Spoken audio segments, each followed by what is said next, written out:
Mass Locker, Sets and Functions, Lecture number 1, YouTube channel Mass Locker provide you easy mathematics techniques.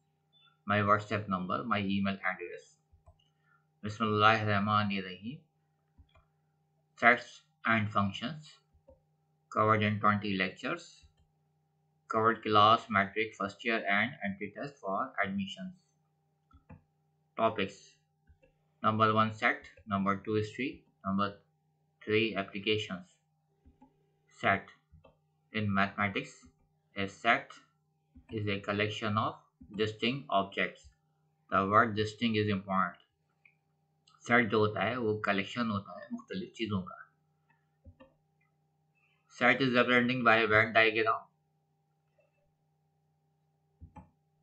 Different shapes in Venn diagram. यहाँ पे आप देख सकते हैं कि एक सेट को हमने वेन डायग्राम से रिप्रेजेंट किया है और इसके अंदर डिफरेंट शेप्स मौजूद हैं. ये शेप्स न सिर्फ साइज के हिसाब से मुख्तलिफ हैं बल्कि कलर के हिसाब से भी मुख्तलिफ हैं. These shapes are not only different from size but also different in colors. These are the distinct objects. तो इनकी कलेक्शन को हम कहते हैं सेट, क्योंकि ये कलेक्शन डिस्टिंक्ट ऑब्जेक्ट्स की है. It is a set of polygon. इस सेट का नाम पॉलीगॉन्स है. History.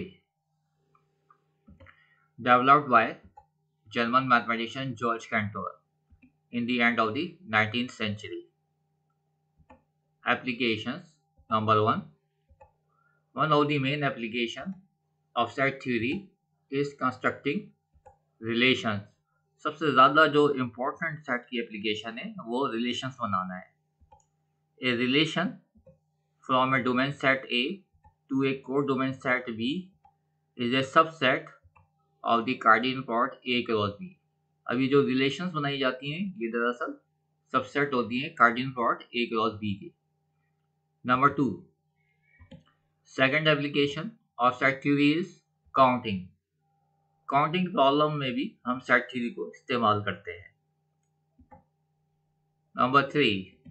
Third application of set theory is probability. Probability को कैलकुलेट करने के लिए भी हम सेट थ्योरी का इस्तेमाल करते हैं. Cartesian plot. The Cartesian plot of any non arbitrary set a in a. अब यहाँ आप देख सकते हैं कि एक सेट ए को वेन डायग्राम से रिप्रेजेंट किया गया है जिसका एक एलिमेंट ए है with other non arbitrary set B in B.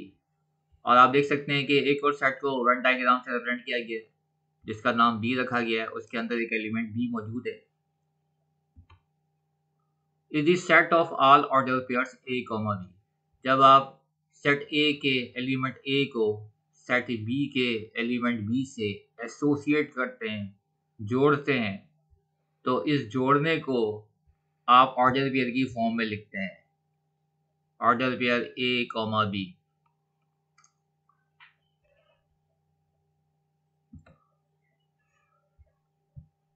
It is denoted by A cross B, or we can call it A cross B. जब दो सेट के एलिमेंट को जोड़ा जाता है, एसोसिएट किया जाता है, तो उन सेट से एक नया सेट फॉर्म होता है. जोड़ने के अमल को हम इस तरह से रिप्रेजेंट करते हैं सेट के, और जो एक नया सेट फॉर्म होता है उसको हम कहते हैं A क्रॉस B. अब A क्रॉस B एक ऐसा सेट होता है जिसके एलिमेंट ऑर्डर पेयर्स होते हैं. Symbolically, A cross B is a set which has members in the form of the order pairs. अब ऑर्डर पेयर की फॉर्म में उसके एलिमेंट होंगे सच दैट, इस सिंबल को सच दैट पढ़ेंगे, A इन A. इसका मतलब A जो है वो A के अंदर मौजूद है. B इन B, तो B जो है वो B के अंदर मौजूद है. तो आप देख सकते हो कि ऑर्डर पेयर का फर्स्ट एलिमेंट A से आ रहा है और सेकंड एलिमेंट बी जो है वो सेट बी से आ रहा है. कार्टेशियन प्लॉट बनाते वक्त जो सेट इस्तेमाल होता है सेट ए, तो set A is called the domain and the set B is called the codomain. So when we are forming the Cartesian product A cross B, the set A is called the domain and the set B is called the codomain. Example, अब यहाँ पे हमने एक set ए लिया है जो कि non empty है, जिसके अंदर एक एलिमेंट कैट मौजूद है. We are taking another set B जिसके अंदर एक और एलिमेंट मिल्क मौजूद है, ये भी नॉन एम्प्टी है. क्रॉस का मतलब है कार्टेशियन प्रोडक्ट. कार्टेशियन प्रोडक्ट का मतलब है एसोसिएट करना सेट ए के एलिमेंट को सेट बी के साथ, या यूं कह सकते हैं कि सेट ए के एलिमेंट को सेट बी के एलिमेंट के साथ जोड़ना. तो उसके नतीजे में हमारे पास ए क्रॉस बी मिलता है जो कि कैट और मिल्क, क्योंकि हमारे पास एक ही चांस है कि हम कैट को मिल्क से जोड़ सकते हैं, एसोसिएट कर सकते हैं. अब ये ए क्रॉस बी एक नया सेट बनेगा. तो ये जो कैट और मिल्क जुड़े हुए मिल रहे हैं, इनको हम ऑर्डर पेयर की फॉर्म में लिखेंगे. कैसे लिखेंगे? ए क्रॉस बी, और ये लिख सकते हैं इज इक्वल टू इन दी, एक सेट लिखा गया है दी ऑर्डर पेयर की फॉर्म में. ये जो फर्स्ट एलिमेंट कैट है वो सेट ए से आया है और सेकंड एलिमेंट जो मिल्क है वो सेट बी से आया है. अब आपको कार्टेशियन प्रोडक्ट समझ आ गई होगी. अनदर एग्जांपल से इसको मजीद समझते हैं कि आपके पास एक सेट ए मौजूद है जिसके अंदर दो एलिमेंट हैं, कैट और डॉग. एक और आपने सेट लिया जिसके अंदर भी दो एलिमेंट मौजूद हैं, एक एलिमेंट मिल्क है और दूसरा चिकन है. क्रॉस का मतलब है कार्टेशियन प्रोडक्ट, यानी अब हम सेट ए के एलिमेंट को सेट बी के एलिमेंट से जोड़ेंगे, एसोसिएट करेंगे. तो उसके नतीजे में एक नया सेट ए क्रॉस बी बनेगा. वो ए क्रॉस बी किस तरह से बनेगा? अब आपके पास जो चॉइसेस हैं उनको हम देख लेते हैं कि कैट को मिल्क से जोड़ सकते हैं, कैट को चिकन से जोड़ सकते हैं, डॉग को मिल्क से जोड़ सकते हैं, डॉग को चिकन से एसोसिएट कर सकते हैं. तो यही 4 ऑप्शंस बनती हैं. ये 4 के अलावा कोई और पॉसिबिलिटीज आपके पास नहीं है. तो लिहाजा ये ए क्रॉस बी आपके पास एक सेट मिलेगा, जिसको लिखने का तरीका ये होगा कि कैट विथ मिल्क एक order pair, cat with chicken, dog with milk, dog with chicken. अब आपको समझ आ गया होगा मजीद के कार्टेशियन प्रोडक्ट है क्या, कि दो सेट के एलिमेंट्स को एसोसिएट करना, मिलाना, उसके नतीजे में एक नया सेट बनता है जिसको हम ए क्रॉस बी कहते हैं. क्रॉस रिप्रेजेंट करता है यहाँ पे मिलाने के अमल को, जोड़ने के अमल को, एसोसिएट करने के अमल को. तो उसके नतीजे में एक नया set A cross B order pair की फॉर्म में बनता है जिसके एलिमेंट ऑर्डर पेयर होते हैं. तो ये कैट कॉमा मिल्क एक ऑर्डर पेयर जो है, ये एक एलिमेंट यहाँ पे लिया जाएगा. कैट कॉमा चिकन ये एक दूसरा ऑर्डर पेयर, दूसरा एलिमेंट होगा. ये तीसरा ऑर्डर पेयर थर्ड एलिमेंट होगा. ये फोर्थ ऑर्डर पेयर चौथा एलिमेंट होगा. अब यहाँ पे आप देख सकते हैं कि ए क्रॉस बी के 4 उसके अंदर एलिमेंट मौजूद हैं. एप्लीकेशंस, कहाँ पर हम सेट थ्योरी को इस्तेमाल करते हैं हम पहले ही बता चुके हैं आपको. यहाँ पे फर्दर उसकी एप्लीकेशन देख लेते हैं. जो फर्स्ट मेन एप्लीकेशन है टू कंस्ट्रक्टिंग रिलेशंस, तो हम रिलेशंस को यहाँ पे ज़्यादा डिस्कस करेंगे. बाइनरी रिलेशन, बाई का मतलब होता है 2, यानी दो सेट के दरमियान रिलेशंस बनाना. हम 3 सेट के दरमियान भी रिलेशन बना सकते हैं, 4 के दरमियान भी, 5 के, और n सेट्स के दरमियान भी रिलेशन बना सकते हैं. 2 के दरमियान बनाएंगे तो बाइनरी कहलाएगा, 3 के दरमियान टर्नरी, और n के दरमियान एनरी रिलेशंस बनती हैं. यहाँ पे जस्ट हम सिर्फ बाइनरी रिलेशन को डिस्कस करेंगे. Binary relation R is a subset of the Cartesian product A cross B. अब यहाँ पे जो बाइनरी रिलेशन बनेगी वो सबसेट होंगी Cartesian product A cross B का. उसके लिए जो हम फॉर्मूला इस्तेमाल करते हैं वो ये है, number of binary relations is equal to 2 raise to the power n. क्योंकि बाय है, बाय का मतलब 2 होता है, और n का मतलब है number of elements in set A cross B. तो उसके लिए हम फॉर्मूला इस्तेमाल करते हैं 2 raise to the power n.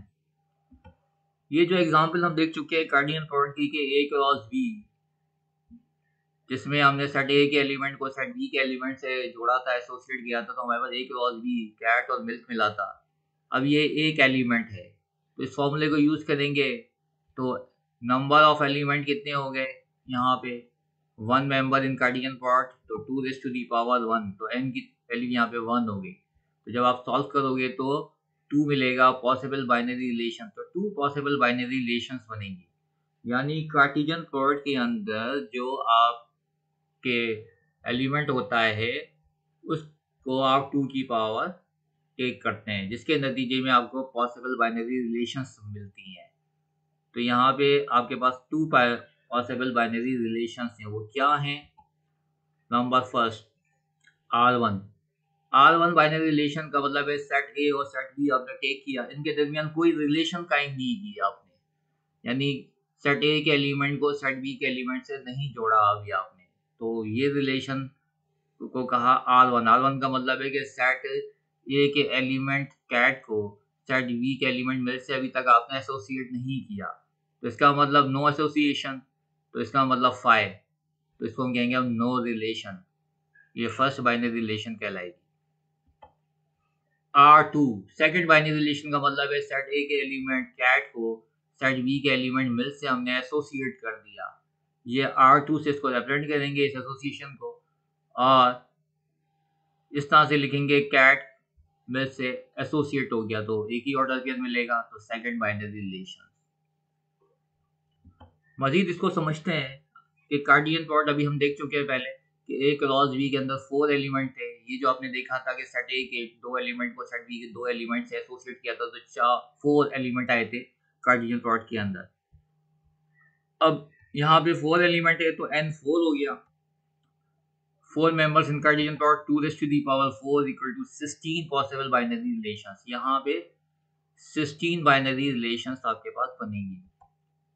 R1 का मतलब वही बाइनरी रिलेशन होगी कि सेट ए के एलिमेंट को सेट बी के एलिमेंट से अभी तक आपने जोड़ा नहीं है, एसोसिएट नहीं किया, तो नो रिलेशन, इसको R1 से रिप्रेजेंट करते हैं। ये फर्स्ट बाइनरी रिलेशन है। सिमिलरली R2 का मतलब होगा सेट ए के एलिमेंट कैट को आपने मिल से जोड़ दिया, लेकिन डॉग को आपने किसी से नहीं जोड़ा, तो ये आपकी R2 बाइनरी रिलेशन कहलाएगी कि कैट को मिल से जोड़ दिया, सेकंड बाइनरी रिलेशन। थर्ड है आपकी R3 बाइनरी रिलेशन के अंदर कैट को आपने चिकन से एसोसिएट कर दिया, लेकिन डॉग को किसी से नहीं किया, तो ये कैट विद चिकन लिखी जाएगी और ये थर्ड बाइनरी रिलेशन होगी। सिमिलरली R4 का मतलब होगा डॉग को आपने मिल से जोड़ दिया, तो R4 dog with mill, cat को किसी से नहीं जोड़ा, ये फोर्थ बाइनरी रिलेशन होगी। सिमिलरली R5 का मतलब है कैट को आपने किसी से नहीं जोड़ा, एसोसिएट नहीं किया, जबकि डॉग को आपने चिकन से एसोसिएट कर दिया, this is relation is called the R5, इसको हमने नाम दिया, तो dog with chicken fifth binary relation. R6 का मतलब होगा कि कैट को आपने मिल्क से जोड़ दिया और कैट को आपने चिकन से जोड़ दिया, तो ये R6 binary relation, cat with milk, cat with chicken, dog को किसी से नहीं जोड़ा। R7 का मतलब होगा कैट को मिल्क से जोड़ दिया, डॉग को मिल्क से जोड़ दिया, चिकन रहेगी सेट बी के अंदर, इसलिए ये बाइनरी रिलेशन R7 कहलाएगी, cat with milk, dog with milk, seventh binary relation.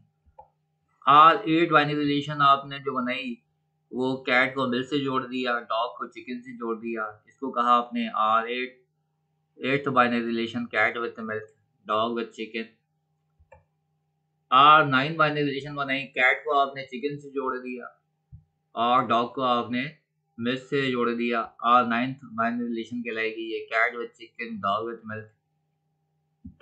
Similarly R10 binary relation आप बनाने जा रहे हैं, सेट ए के एलिमेंट कैट को आपने चिकन से एसोसिएट किया, डॉग को चिकन से एसोसिएट किया, मिल्क रह गया सेट बी का एलिमेंट, तो R10 binary relation cat with chicken, dog with chicken. R11 cat को आपने किसी से नहीं जोड़ा, डॉग को आपने मिल्क से जोड़ दिया और डॉग को आपने चिकन से जोड़ दिया, this is called the R11 binary relation, dog with milk, dog with chicken. R12 binary relation आप बनाने जा रहे हैं, कैट को आपने मिल्क से जोड़ा, कैट को आपने चिकन से, डॉग को मिल्क से, तो इस तरह से लिखेंगे, this is called the 12th binary relation, cat with milk, cat with chicken, dog with milk. R13 binary relation में कैट को आपने मिल्क से जोड़ दिया, डॉग को मिल्क से और डॉग को चिकन से, R13 बाइनरी रिलेशन, तो cat with milk, dog with milk, dog with chicken. आज 14th बाइनरी रिलेशन में कैट को मिल्क से जोड़ दिया, कैट को चिकन से, डॉग को चिकन से। आज 14th binary relation cat with milk, cat with chicken, dog with chicken. आज 15 cat with chicken, dog with milk, dog with chicken. Are 15th binary relation cat with chicken, dog with milk, dog with chicken.